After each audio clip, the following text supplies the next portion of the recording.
Hello friends, अस्सलाम वालेकुम। मैं हूं शाहिद शाह अमेजिंग कश्मीर के साथ। आज मैं जिस जगह पर मौजूद हूं, ये जगह तत्तापानी दना आराम बाड़ी के नाम से मंसूब है और जानी पहचानी जाती है। यहाँ एक मस्जिद जो ख़ातमुल नबीयीन ज़ेर तामीर है, उस जगह पर मैं मौजूद हूँ और आप देख भी सकते हैं इस वक्त ये ज़ेर तामीर जो स्ट्रक्चर है।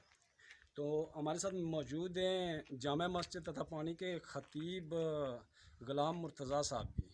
तो मैं ये जानना ये चाहता हूँ हज़रत से कि बहुत सारी मसाजिद हैं इस एरिए, तमाम मसाजिद बड़ी आला मकाम रखती हैं, उनकी बड़ी शान होती है। तो इसके मैंने बड़े चर्चे सुने और इनको मैंने अक्सर यहाँ देखा है। इंतहाई मसरूफ़ शख्सियत है, वहाँ दर्स व तदरीस का काम भी चलता है और बाकी लोग भी इनसे दीनी और दुनियावी इस्लाह के लिए भी इकट्ठे होते हैं।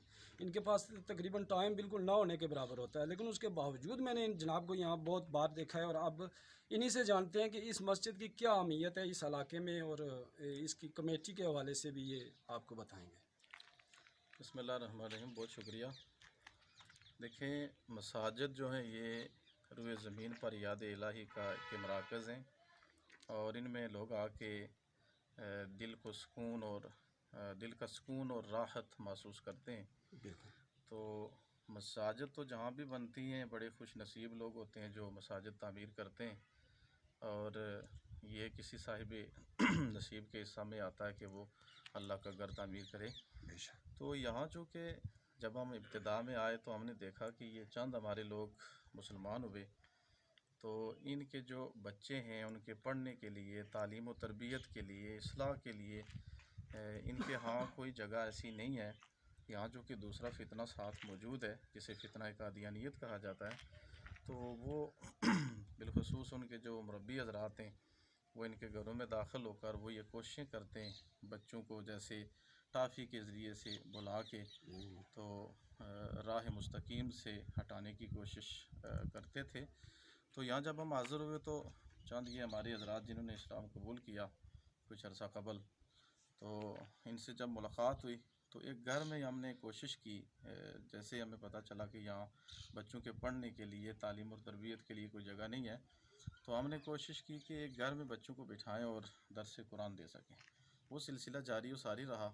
चलते चलते अल्लाह ताला के फजल व करम से मस्जिद की बात हुई और फिर बहुत सारे सबसे पहले तो अहले इलाक़ा ने, इसमें तत्तापानी शहर के ताजर हैं और इस इलाक़े में कोई भी शख्स ऐसा नहीं है कि जिसका हिस्सा इस मस्जिद में शामिल नहीं है। सुभान अल्लाह। इस वक्त तक अल्लाह ताला के फजल व करम से हम तकरीबन 40 लाख के करीब पहुँच चुके हैं जो इसकी तामीर पर सर्फ हो चुका है। जो सरफ हो चुका है। तो बहुत सारे हज़रात ने बैरून मुल्क से भी हिस्सा लिया और मैं उन सारे हज़रात का बिलखसूस अहले इलाक़ा का, तत्तापानी अंजुमन ताजरान का और गिरदुनवा के जितने इलाके में बसने वाले लोग हैं, मैं सबका शुक्रिया अदा करता हूँ कि जिस तक हमने ये पैगाम पहुँचाया सब ने बढ़ चढ़ कर इसमें हिस्सा शामिल फरमाया है।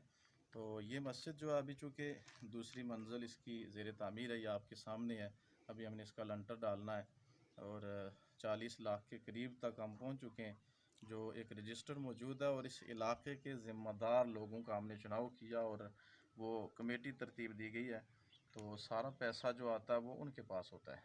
तो इसके बाद फिर हम मज़ीद लोगों से अपील करेंगे कि दियार गैर में बसने वाले हमारे बहुत सारे हज़रात जो रिज़्क़ हलाल की तलाश में गए हुए हैं वो मुआवनत फरमाएँ ताकि इसके जो तामीराती मराहिल हैं उनकी तकमील में कुछ आसानी हो सके।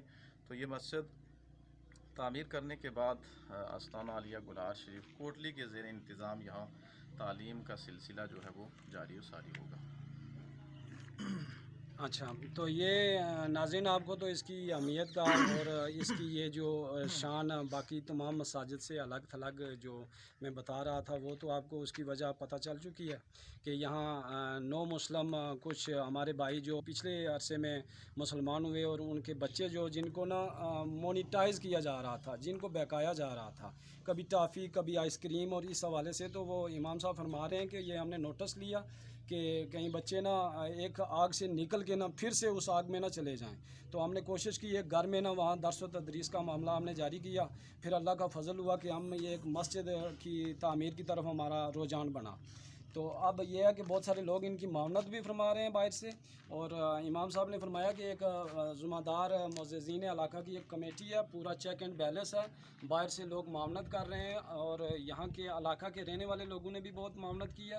تو اس لیے آپ لوگوں سے یہ اپیل ہے کہ آپ حضرات اس کے چندے میں نہ جتنا بھی ہو سکے آپ کو اس میں حصہ ڈالنا چاہیے اور جنت میں اپنا گھر بنانا چاہیے، اور ان بچوں کی درس اور تدریس کے معاملے میں اپنا حصہ ڈالنا چاہیے۔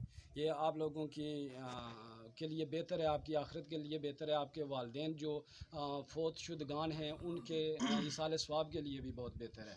تو امید ہے کہ آپ حضرات معاونت فرمائیں گے، اور اس کمیٹی کے جو ذمہ دار ہیں وہ نمبر ہم آپ کی سکرین پہ چلوا دیں گے اور آپ تک پہنچ جائیں گے، اور آپ ان نمبر پر رابطہ کر کے نا اپنا حصے کا جو آ رہی ہے ڈونیشن آپ وہاں پہنچا سکتے ہیں۔ اللہ آپ کا حامی و ناصر ہو، اور بالکل نہ 10 سیکنڈ میں اگر امام صاحب کو یہ اپیل اور مزید اپیل کرنا چاہیں تو۔ میں تو بہت پہلے علاقہ سے خوشی محسوس کر رہا ہوں کہ جس سے بھی میری ملاقات ہوئی تو جب ہم نے ان سے گزارش کی ہے تو اپنی طاقت سے بڑھ کر لوگوں نے ہماری معاونت کی ہے۔ سبحان اللہ۔ تو تھوڑے سے عرصہ میں، یعنی ابھی تقریباً 1.5-2 سال کا وقت بھی نہیں ہوا، تو پہلی منزل کمپلیٹ ہے۔ ابھی وہاں پر 35 سے 40 بچے زیر تعلیم ہیں، اور ہمارے ادارہ تتا پانی سے 2 طالب علم یہاں 3 بجے آتے ہیں اور مغرب کی نماز پڑھا کے وہ واپس جاتے ہیں۔ اس دورانیے میں درس و تدریس جو ہے وہ جاری و ساری ہے۔ تو میں مزید گزارش کروں گا اس علاقے کے ہمارے جتنے حضرات بیرون ممالک ہیں وہ دیے گئے جو نمبرز ہیں ان پہ رابطہ کر لیں، چونکہ ہماری کمیٹی کے جو ذمہ داران ہیں انہوں نے بھی بڑی کوششیں کی ہیں، بلکہ سڑکوں پہ کھڑے ہو کر لنٹر کے دوران لوگوں سے اپیل کی ہے، گاڑیوں سے چندہ لیا ہے، تو ان نمبرز پہ رابطہ کر کے وہ اپنا حصہ شامل فرمائیں۔ نبی علیہ الصلوۃ والسلام کا فرمان ہے، من بنا للہ مسجدا بنى اللہ لہ بیتا فی الجنہ۔ مسجدیں تو بہت ساری بنتی ہیں لیکن یہاں ایک خاص مقام ہے۔ تو جب ہم نے لوگوں سے ذکر کیا تو اللہ تعالیٰ کے فضل و کرم سے لوگوں نے اس کی حقیقت کو سمجھا اور اپنی طاقت سے بڑھ کر انہوں نے تعاون فرمایا ہے۔ میں سب کے لیے دعا گو ہوں کہ اللہ تعالیٰ سب کو اس کی برکتیں عطا فرمائے، اور اس مسجد کے توسل سے اہل علاقہ پہ اللہ تعالیٰ اپنا خاص فضل و کرم عطا فرمائے۔ آمین۔